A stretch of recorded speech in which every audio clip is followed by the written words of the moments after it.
And yeah, I mean, Nercy's here. I'm very happy to see his name. So normally we'd be seeing Nercy in person. He works at our booth, and I was just thinking about how right now we would be closing up the booth. Like we would be in the last minute of the show where they're, you know, about to Finishing announce up that everyone first has day. to get out, and then we would be about to go frantically put all the stuff away and run out to go get something to eat and rest our feet for a few minutes. So, oh yeah, Narcy says he misses the booth.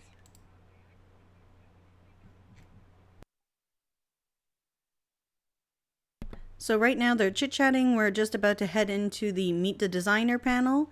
So it should be really great to see.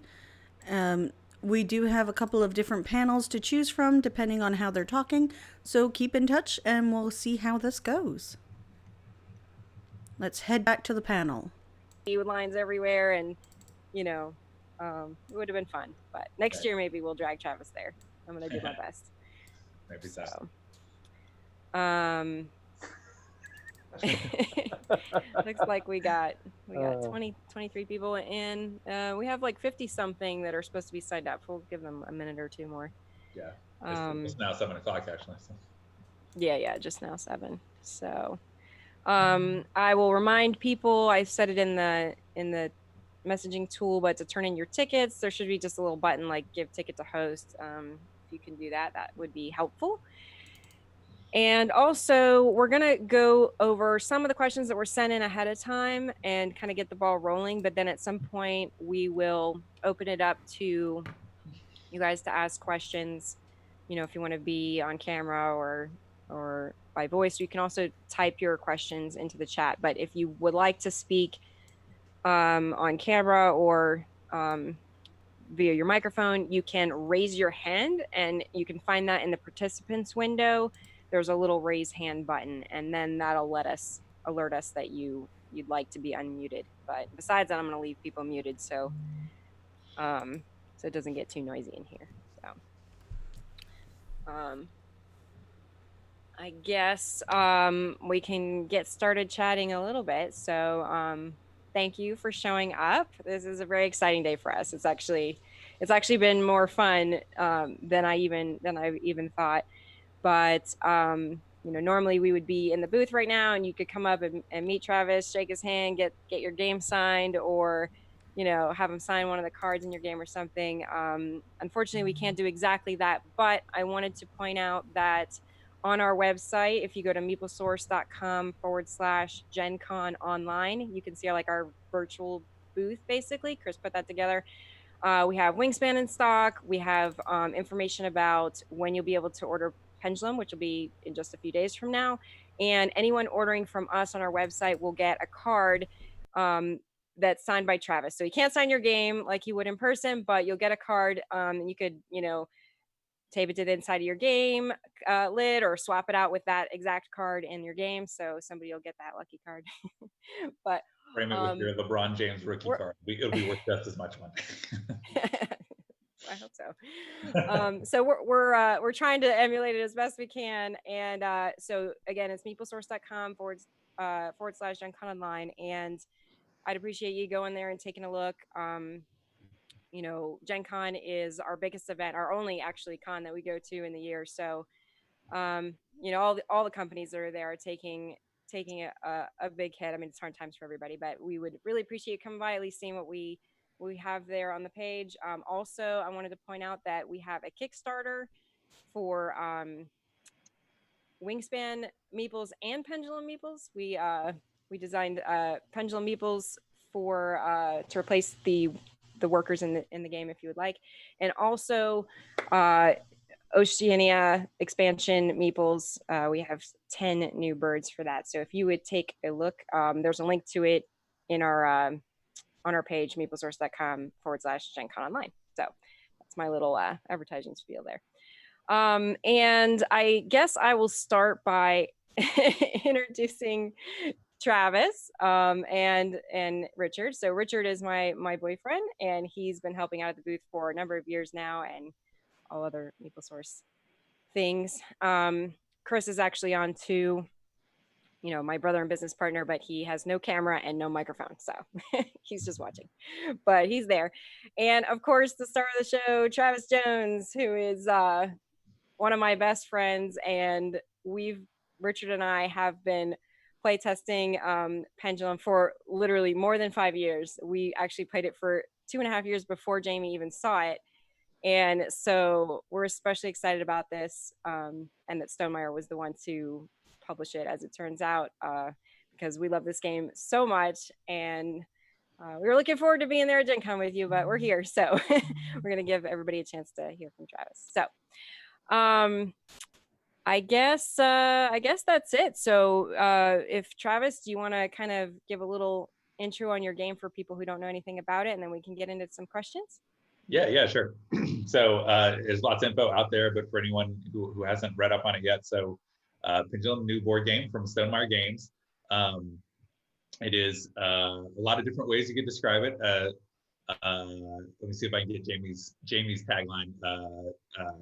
A turnless, simultaneous time optimization worker placement game, which is a lot of words, but it's kind of hard to describe because I do think hopefully the experience when you play it is really something new and different. So it's kind of hard to quite describe it. So there's the real-time elements in a good portion of the game that you're playing, but it's a little different from some other real-time games. There's no timer or clock that's right on you. The timers represent these sort of different gating mechanisms that you're placing workers as you take actions, and the timers sort of determine how much time you're investing, but it's up to you how you want to spread your workers around.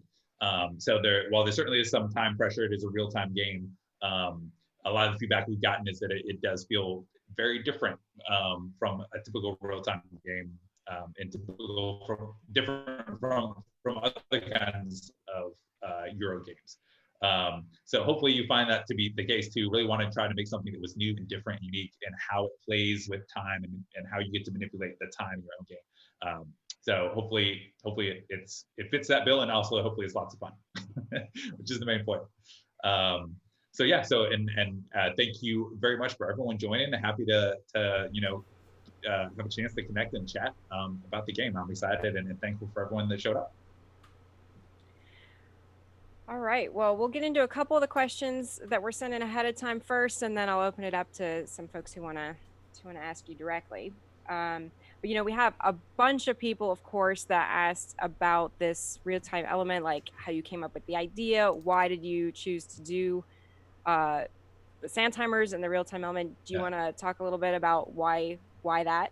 Yeah, sure. That's the heart of the game. So yeah. So I think I've talked about it some. There's a story about where the sort of idea for the game came to me in one of the design diaries that we posted up on the Stonemaier game site.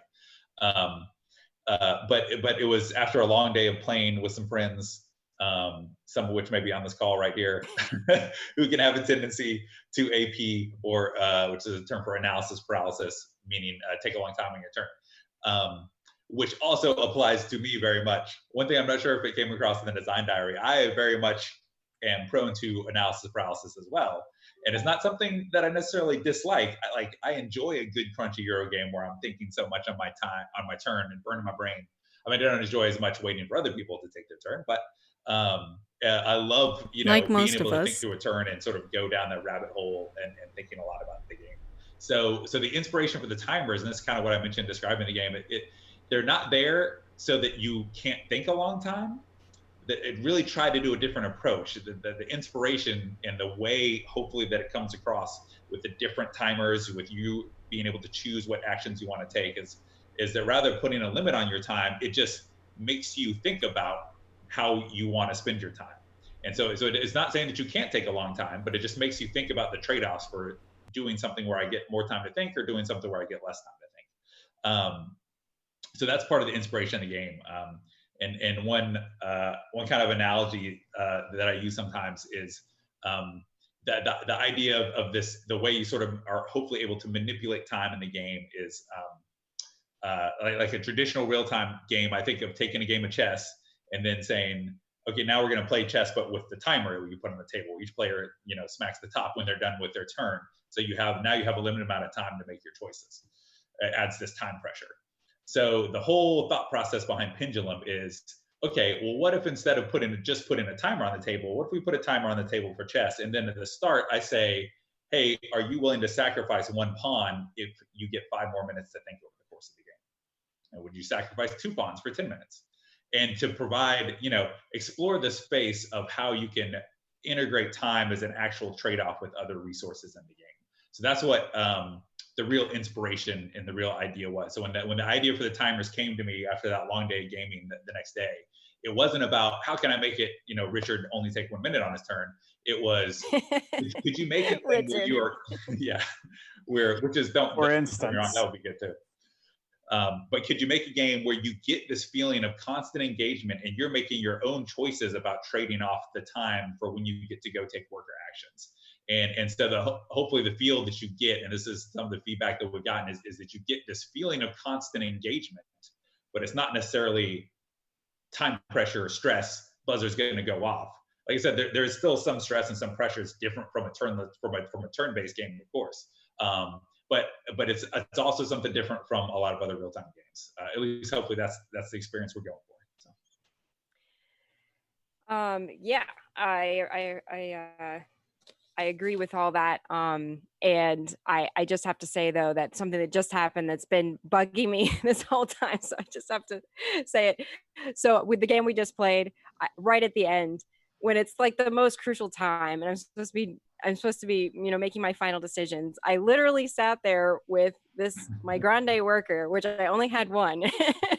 And I'm sitting there holding in my hand, and I let the timer go back and forth. And the whole time I felt like so stupid because I'm like, I've had this guy and he could have got 2 gold in a vote. And he could have got 2 gold in a vote. Usually I don't mess it up that much, but I just don't do what I did. Think about your turns, but don't think about it so long that you could have done that thing 3 times already.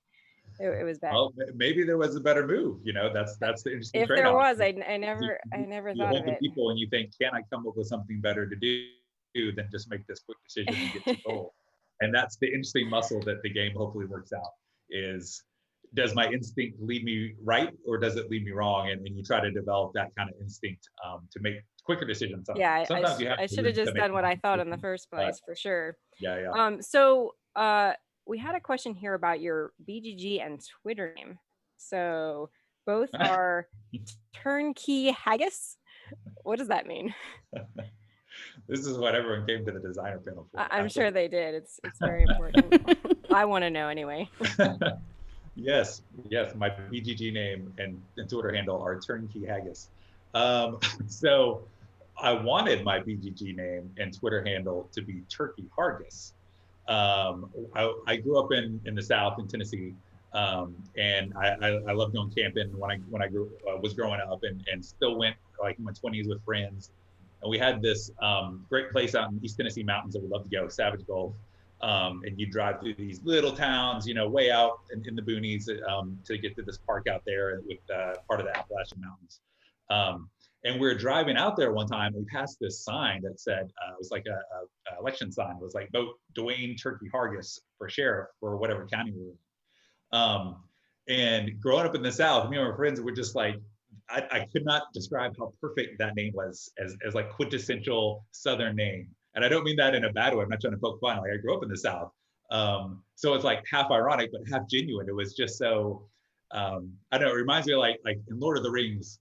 Like sometimes you think a name doesn't matter if it's just made up. Like Lord of the Rings, the name Mordor is so evocative. Like it's a made up word, but somehow it's perfect for what it's supposed to be.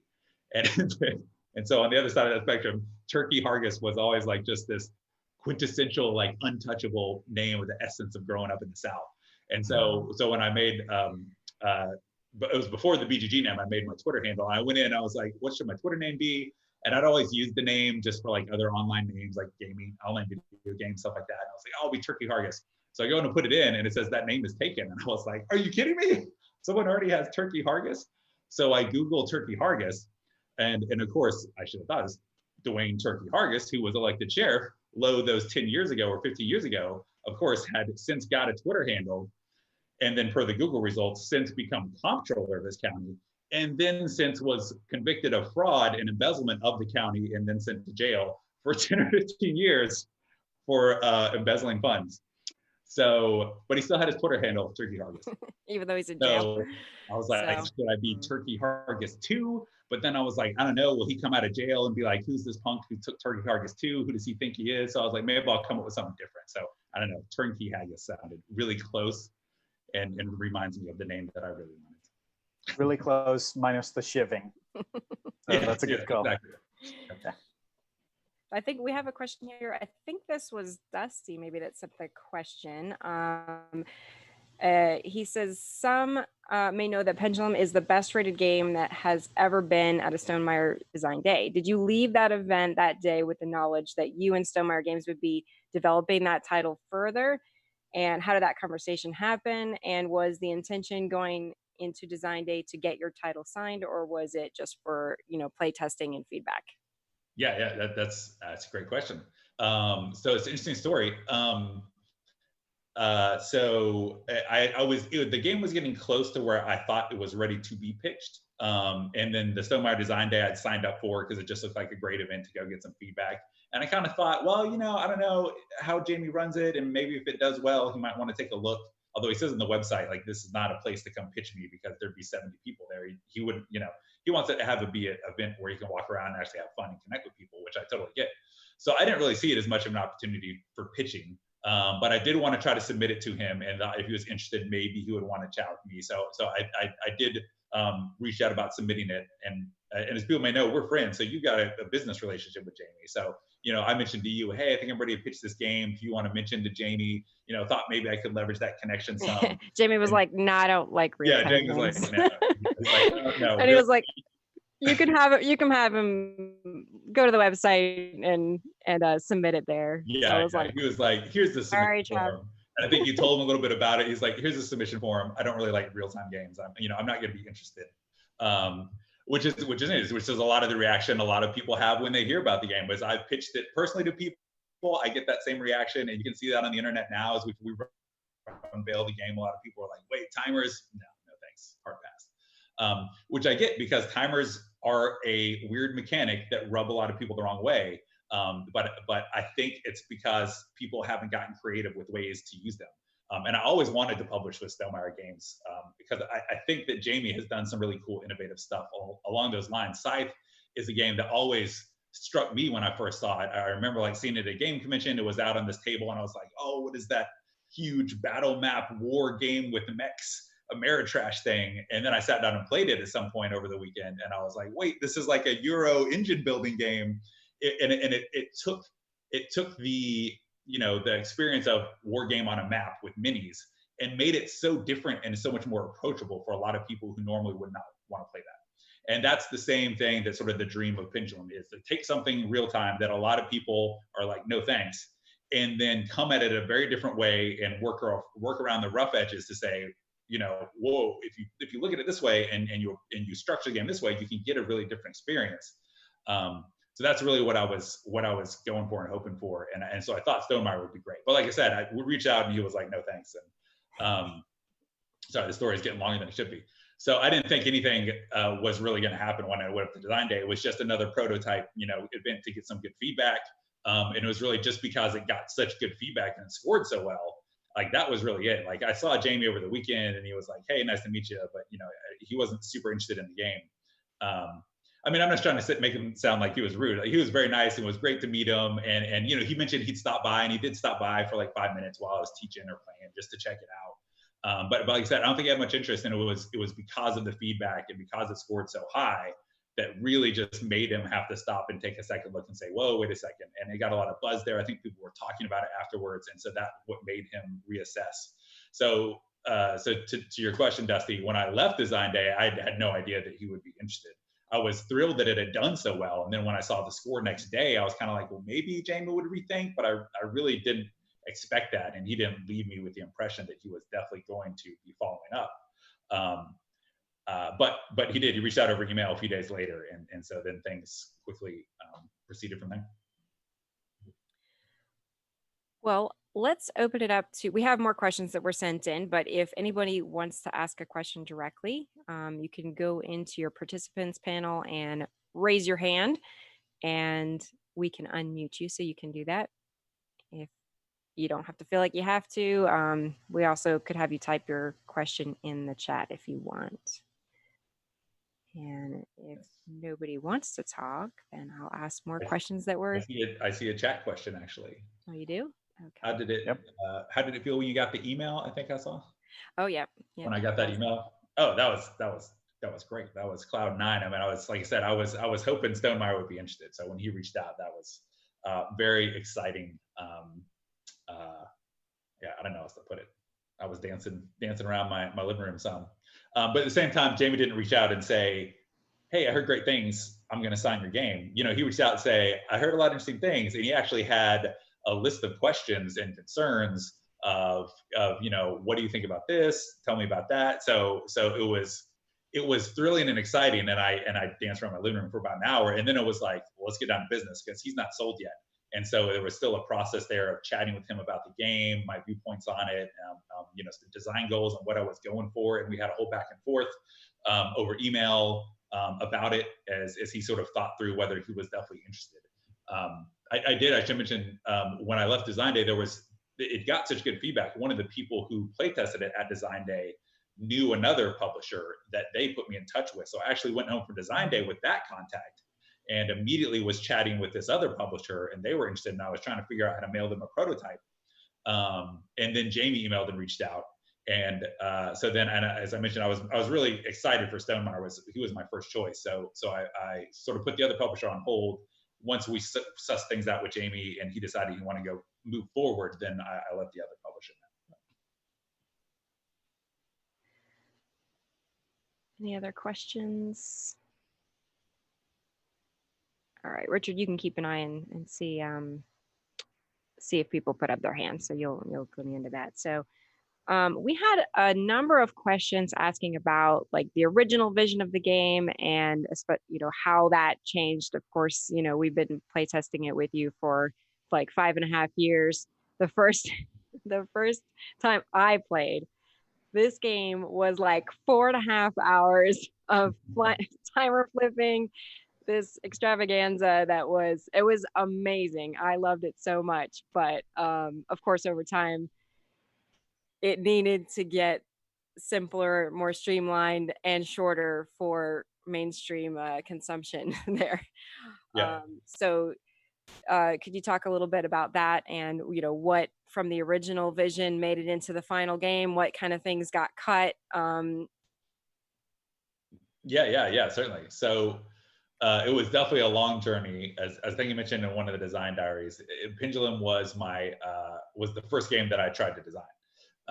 So while it was my first design, like it was so different and such a mess early on, and I proceeded to set it aside and design some other games. I think that's a key part of the design kind of learning to be a designer. The process of learning to be a designer is to play around with other games. I think it's crucial to get some perspective and then come back to another design. So it changed a lot from what it was early on. But there was the core nugget that sort of was the original inspiration for the game, was one piece that was the through line of the game, which was the unique approach to the timers of having the different areas on the board with different times and different kinds of actions, so that you were making these trade-offs of, oh, if I do this action, it's going to take this time. And the fact that the timers were communal, that was always the thought from the start. They're communal timers, so it wasn't like I had a clock on me. There were just these shared timers. And from early on, there was also the rule about you don't have to flip the timers. That was one of the things I always struggled with in real-time games. It was sort of this rules overhead you had to be aware of, like, oh, the timer's out, so we all have to do this. And if we don't remember to do that, then we screwed up and we didn't play the game right. So that was part of that was all there in the beginning. I think that was the one piece that kept that honestly, that's the one piece that made the game worth publishing, worth pursuing, was that kind of innovation. And that was the heart that stayed with the game. All the other stuff around the game, yeah, there was a lot that had to change. Originally it was somewhat similar to it is now. There's worker placement and there were action spaces. Actually, from very early on, you always had your own cards. And Pendulum now you have a small set of like 4 cards that you can pick back up and play. Originally, the first version of the game, there was literally something like 50 cards for each player. You had your own massive deck that you would go through. all the cards had different rules text or different creative things that would happen on them, and you would have to read to understand how to use it, which was just a complete mess to be trying to do that in real time. There were some communal tracks for different things like victory points, and there was also some of these like building tracks that gave you powers, but those were on like a shared track in the board. So people were trying to like look in the center of the board to figure out the powers they could do. You'd move your piece on the communal track, and someone would move the wrong color. You'd bump someone else's piece, and they'd look up and say, "Whoa, wait! I thought I was here." It caused so much confusion. So there was all sorts of things that I had to work through as a designer generally, but then especially for real time. You gotta. There's just different ways the game needs to operate, and I was pulling a lot from what I knew from turn-based Euro games. And mimicking that a lot as you do in a creative process. Usually take what you like and you start playing around with that, right? And so I took the games that I liked and I was like this, but with this timer thing that I made up, right? And it was like a lot of what I was taking was not working, and it needed to be refined and changed. So. Yeah, one of the things that got taken out was the individual timers, mainly because not all the timers would be exactly the same length. So I complained a lot about that when Richard's timer was faster than mine.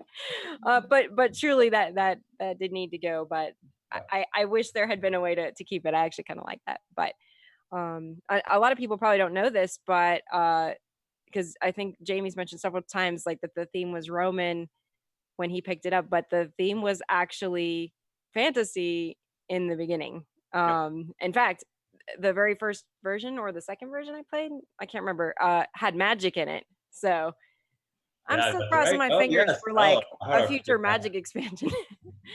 But way to make it work. But the original one was it was a mess. There was the province cards, which were called achievements at the time, I think, and there was a whole nother card display with these magic powers that would sometimes have rules text on them that people were trying to read from across the table.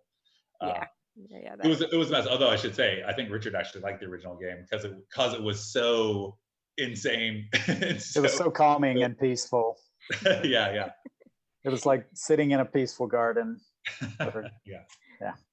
Loved it. So Richard, just holler if you see some other questions. Yeah, here. well, Dusty asked more specifically about what you were just talking about, if there was something that was recommended to be cut that you thought to keep, and vice versa. Was there anything that got cut that you wish you could have kept in?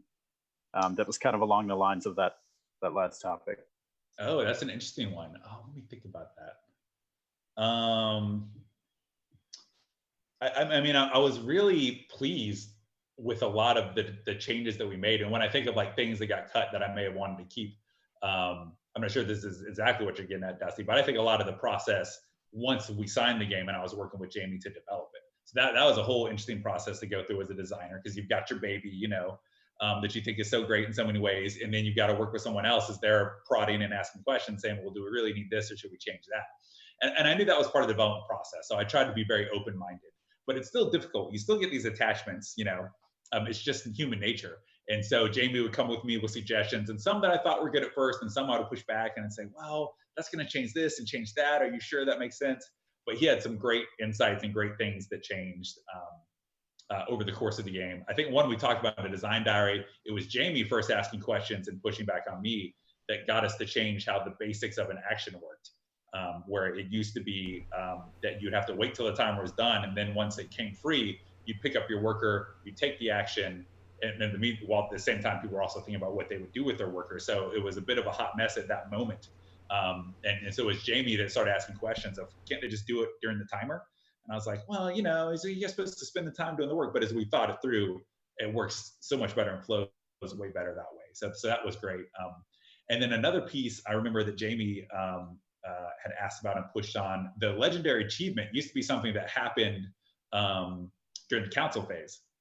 There was this sort of process you worked to qualify, and then when you got to council, you'd see who qualified and was awarded the legendary achievement. And so a lot of the game we're trying to streamline to keep the real time as simple, as clear as possible. That was one of the rare instances where, as we played around with it, we realized it would actually be a lot more interesting if the achievement was in the real time. We had to keep it simple and clear so that you could understand if you qualified for it, but it was actually, it added this other extra interesting dynamic to the real-time phase That wasn't as hard to process. It's only a one-time thing that happens in there. I'm So definitely that going to was have a to really look up cool this change game. It that looks we went very through, interesting. which is all changes that I like. I guess to your point, Dusty, you're asking about things that got cut that I wish hadn't. I mean, I'm really happy with the game. So there's things that I might have felt bad about in the moment, but in retrospect afterwards, I was like, no, this needed to go. And this was good. Well, one of the ones that I struggled with the most, I would say, was originally the provinces had a instant benefit as well as the card tucking to build your engine. And I don't know, for whatever reason, I like the diversity of changing and playing around with the engine building, plus what was the one-time benefit you got. So you might have a card that gave you instant power victory points, but then it increased your gold engine. And I don't know, I thought that was just this really interesting, different decision. And it was in ways. I'm not knocking it that much. It was an interesting piece, and it wasn't too overwhelming for players. But people would forget to do the instant benefit because you're thinking about where you would tuck it. So that was something that was hard for me to let go. But once I finally did, I was like, this works way better, way smoother. So that was a good change. Yeah. We have a question from Jennifer asking what kind of programs you use to help you design. Oh, yeah, good question. So I think Go me. well, let me say this. I think the pros use InDesign. I guess I'm a pro now, so I shouldn't say that. But I am not familiar with InDesign, and I've heard it recommended to board game designers. But I'm not as art software savvy. So actually, Jennifer, I use almost exclusively PowerPoint. It's just simple. I find it easy to drag and drop boxes around. Maybe it's because I have a day job where I do office stuff, so I'm familiar with the program already, so I'm comfortable enough in it. And I think it's plenty good for getting the job done. And so, InDesign might be something worth looking into, as other people recommend. But if you're comfortable with something like PowerPoint, I think it's great for it. And I think just a bit of advice I would say for anyone getting into game design is there's actually, as you get better at it, you want to get your prototypes to look nicer, because you'll find people will be more engaged with your game. That's very It doesn't look true. like, hand drawn, completely amateur stuff. You want to up your game a little and have it look kind of professional. It just gets people into the game better. But there's actually, you can take it too far, in my opinion. I've sat down for prototype playthroughs and found that you can overproduce it, because you still want to feel like you're playing a game that's not published. You want to feel like it's in process and you're giving feedback. And when I sit down with a designer who has overproduced the prototype and everything looks like almost they've created a polished, published game with laminated things and amazing artwork that sometimes they maybe even paid for before they signed the game, that's actually a turnoff for a lot of publishers or for other designers giving you feedback, because they want to see the work in process. And it also, I think other designers know, once you take it really far down certain pathways with art and other things like that, it makes it harder to iterate and change quickly. Because you go back and you say, well, I paid $500 for this cool art in the middle of the board, so I don't know if I want to pull it out, but we talked about how the track should be here.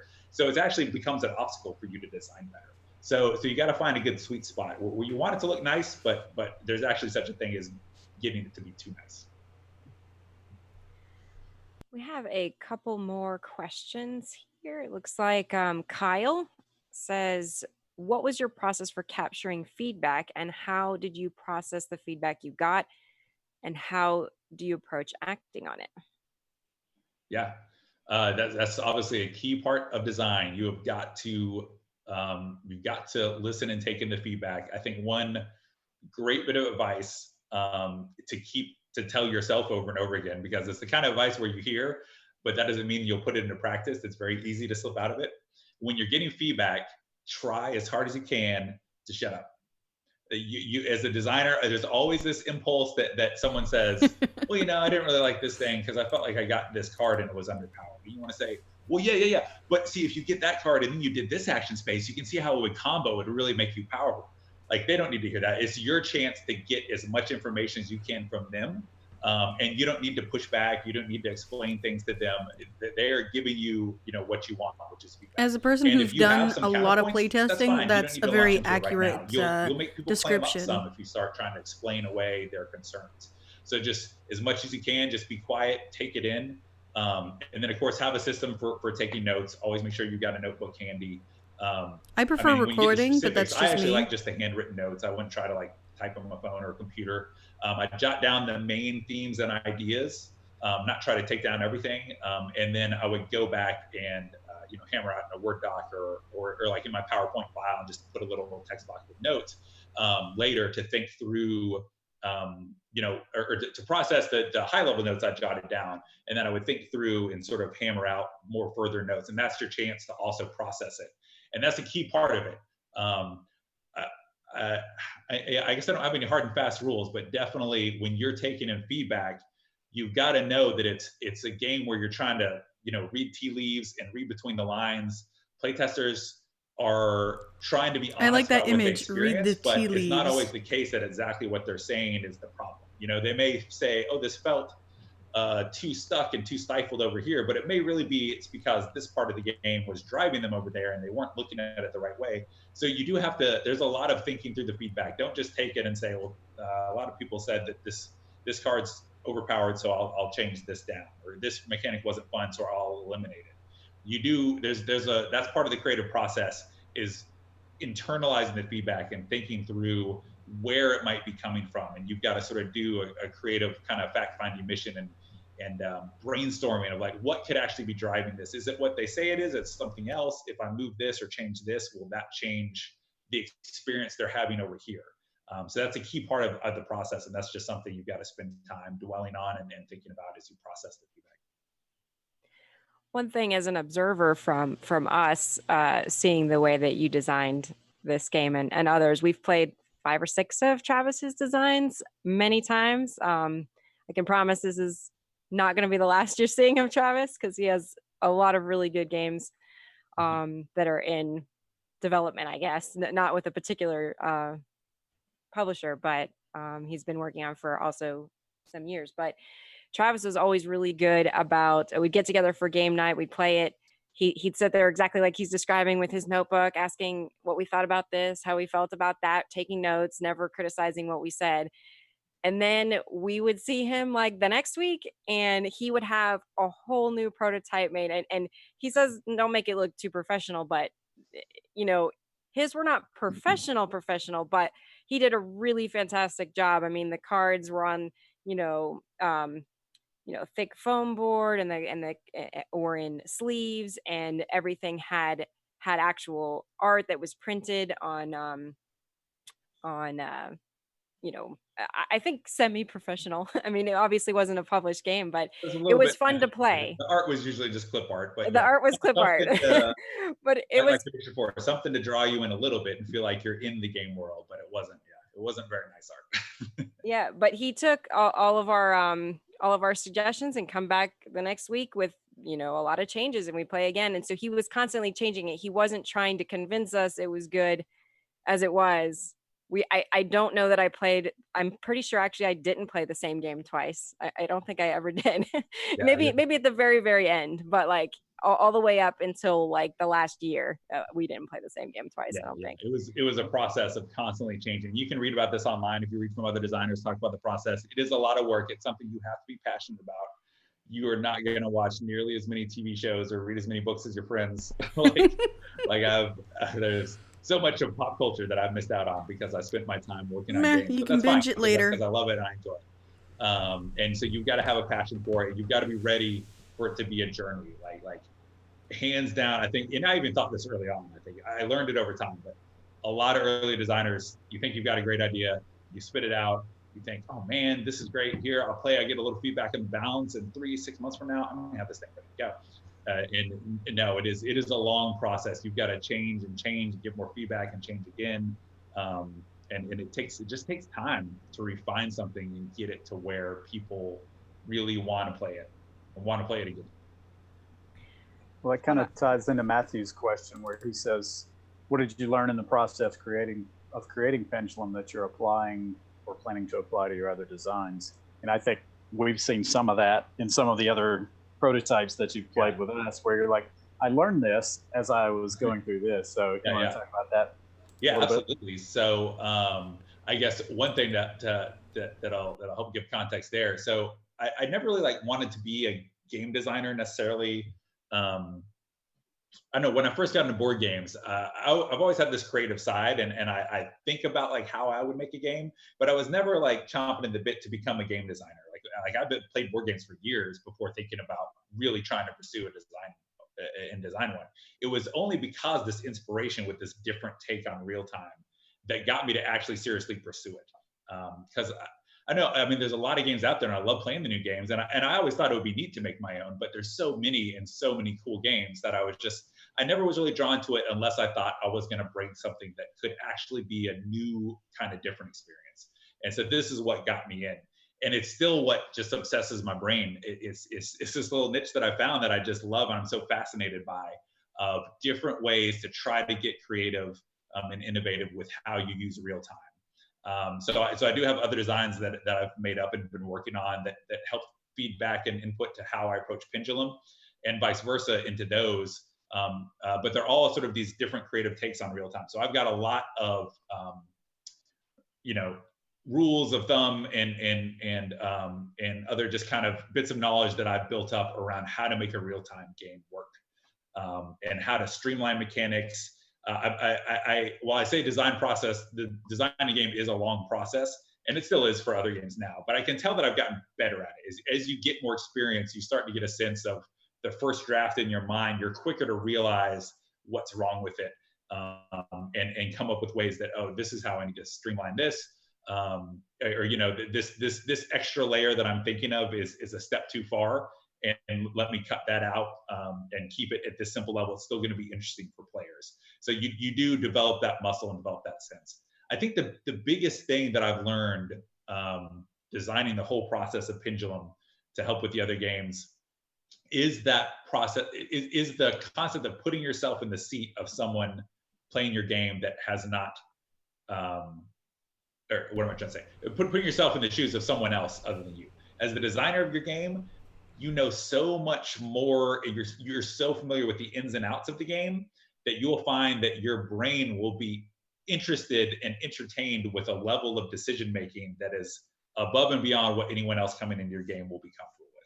So that was one of the biggest things. Was I would always get this idea, and then I was like, oh, and then what if you took it to the next level and you could vary this cost, or you could vary this benefit, but this benefit would tie into here, and it was just only entertaining for someone who literally came up with it and had thought about it 1,000 times over and over from different angles. So that's the biggest part, is getting used to the idea of what is it like for an outsider coming to my game, and what's the level that I need to dial in terms of complexity, so that they are enjoying the decisions that they're making. And that applies for whatever game, and whether it's a party game or a complex game. You got to think about the level of complexity you want your players to experience, and then make sure you're dialed into that. And it's different, like I said, it's different from how you see it. So you've got to kind of develop this sixth sense, this intuition about how other players will experience it.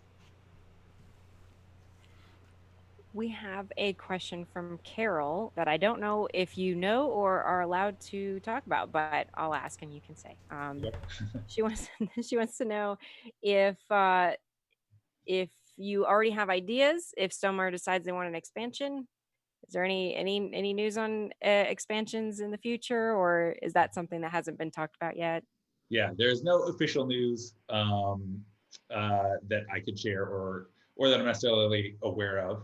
You have some ideas? Very, very, very early, so the game is just coming out. So yeah, I have no comment on any potential expansions officially. Do I have ideas? Yes, I've got lots of ideas. Like I said, I have this restless creative energy. So I've thought of expansions already for Pendulum in the past before we even published it, because I just couldn't help but starting to think and theorize. And now that I got the final production copy, and actually, interestingly, now that I've literally seen people out in the wild playing it, seen video playthroughs, and seen some of the reviews, that has actually sparked a little bit different tack that I thought I would take with a potential expansion. Seeing the experience has actually, of other players, has given me some ideas for some different approaches to a potential expansion. That's really great so that's something that you can get from. That I'm starting to test now, which I may subject Cynthia and Richard to this very weekend. Oh, really?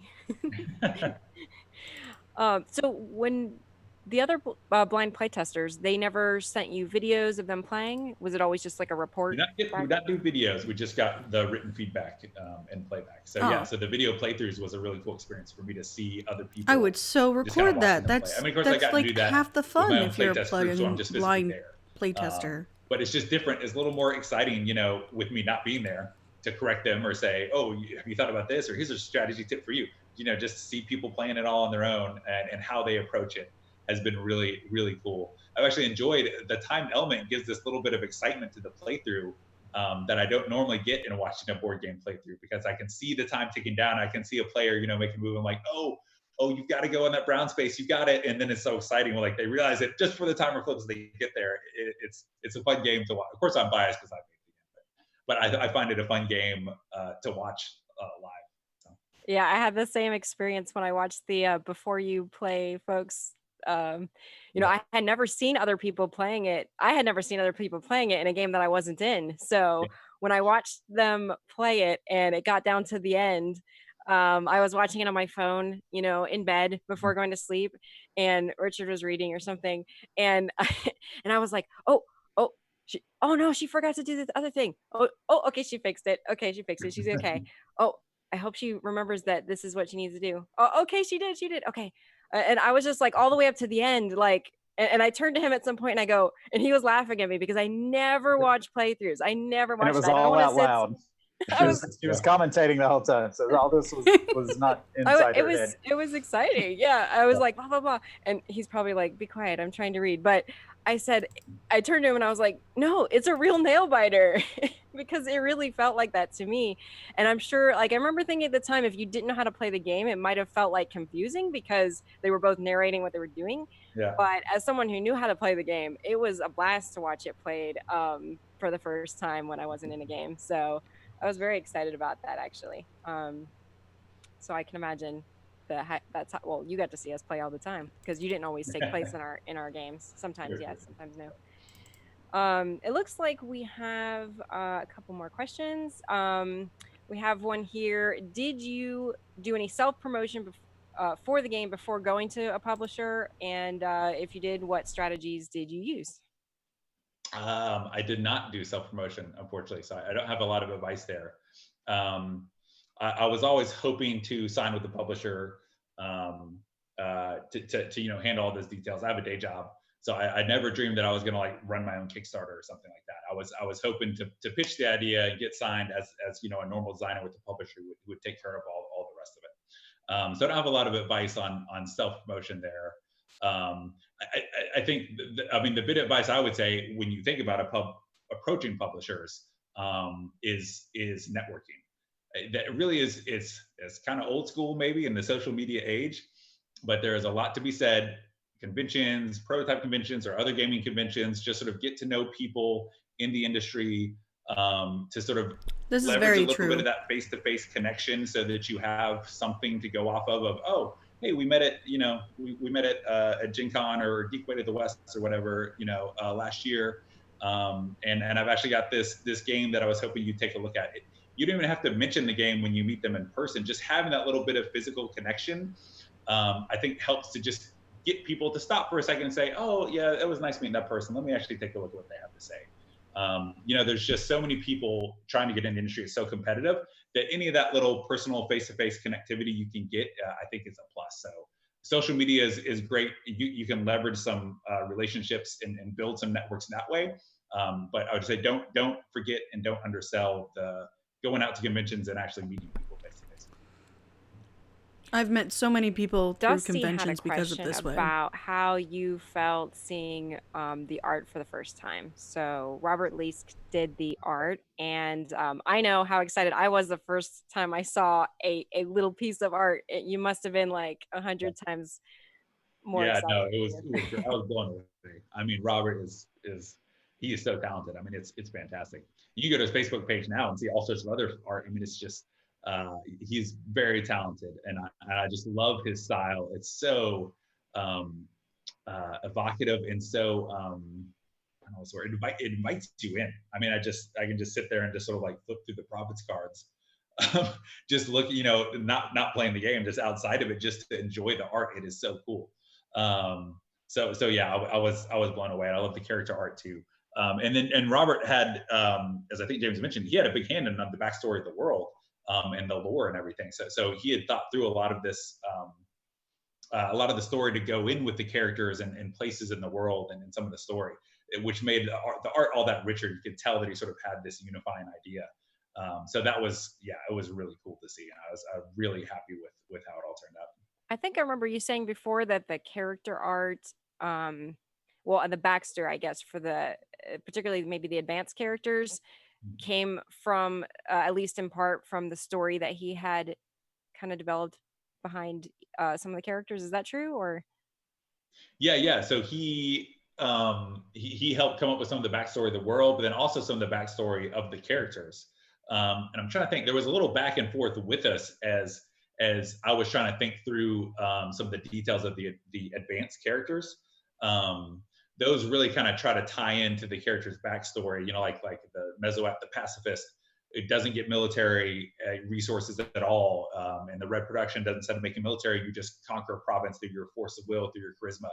So those the advanced characters more kind of tie in with the backstory. So there's a little back and forth as I had my roster of ideas that I thought would work mechanically, and then Robert already had some ideas for different kinds of characters that he was seeing. And so there was a little back and forth as we sort of married those up in some very cool ways. And I love how the advanced characters come out. I feel like that's where you get a lot of the story of the game. yeah, I definitely recommend people playing with the basic characters for the first play, but I really do enjoy playing with the advanced characters. Each one is so different and it really presents a challenge every time. So I hope people will try both. And speaking of trying both, we had some questions that were sent in about, the real time, the normal way with the timers versus the non-timer version. And I know there's been some people in the different reviews that had different opinions. Rado seemed to say that he or seemed to enjoy even the on-time version even more. And yet I remember, I think it was the Before You Play folks that he said, once you get a taste of the timers, like you can't go back or whatever. And that's how I personally feel. Like even when we got the game, Rich and I got a copy like a week and a half ago or so for the purpose of Gen Con Online and to play with Travis. And so even though we'd played it, I don't even know how many times, we still, the first time we were seeing the art while we were playing it for the first time, we still actually did our first round in without the timers, just to kind of reacquaint ourselves with everything, kind of bring it all together in our minds. And then as soon as we got to the end of the first round, we're like, all right, we ready to like do this for real? And we went right into it. But even for us, I think it was helpful. And so I hope people will, take that as a tool. You're not doing it like the lame way. You're just kind of solidifying those things in your mind before you have to jump in. I think it'll make people have a better experience in the future rounds and in future games. But I guess, how do you feel about those two different ways of playing the game? Do you have, is there different strategies? What's different about it, and what do you recommend people do? Yeah. So I mean, I do enjoy playing both ways. I love that Rado gave that feedback and sort of help give the sales pitch on how interesting the game is even without the timers, because we did work a lot, and I worked a lot over the years to make sure the game was rich and interesting even without the timers. And Rado he had a great spiel about, usually you take a real-time game, if you take away the timers and play it turn-based, it'll be childishly simplistic. But the whole idea of Pendulum is that there is a richness there. And so that when you're going in the real time, you're probably never going to be able to perfectly solve the decision you make. It challenges you to say, do I have enough information to at least make a decision that I feel good enough about now, even if it's not going to be a perfect decision. And obviously it's designed to be the original goal was to be a real-time game. So I probably enjoy it more myself that way. But I do enjoy the turnless variant, after working up the real-time version. And then when me and Jamie pivoted to say, is there a way we can approach this a little differently for players who want to have, the turnless to help learn or to even play it that way? I was really pleasantly surprised at how satisfying it was to play without the timers. It's a very different experience. because you won't be challenged about how much to think about a decision. You can think about all the decisions all you want. So it'll definitely be a different experience. You'll feel more like you're exactly solving everything to the nth degree and being able to take your time to plan everything out. So, and some people may enjoy that more, as Rado mentions that he does. But I think the real time, to me, the real time is obviously very fun, but also is where it gets really unique and new. And you see that in some of the playthroughs and the reviews. They mentioned I'd be very interested to try it both ways. You talked about how it's really something new, something different, something they really hadn't experienced before. The guys at Dice Odyssey talked about that too, and that's feedback we've seen through the blind playtest as well. That when you play in the real time version, it is really something unique. It's a unique experience, and still a really fun one. So I think when you play without the turn lists, without the timers, it can still be really fun. And I think it's still a good, rich game. But then it's probably similar to other games you played that just use Tzolk'in. My brain's breaking out. That use time as a way to meet out actions, like Tzolk'in, or Jintee's recently. A lot of other games that kind of use time as a way to integrate the game in a turn-based way. But it can still be a fun game that way, certainly. Does anyone else have any questions? I haven't been following the chat that closely. Does anybody want to ask anything of Travis personally before we finish up in a few minutes? Oh, it looks like Jennifer is asking, what is next for you, Travis? Next for you. What's next for me is dinner. Yeah, Richard, what's for dinner? I'll get right on that.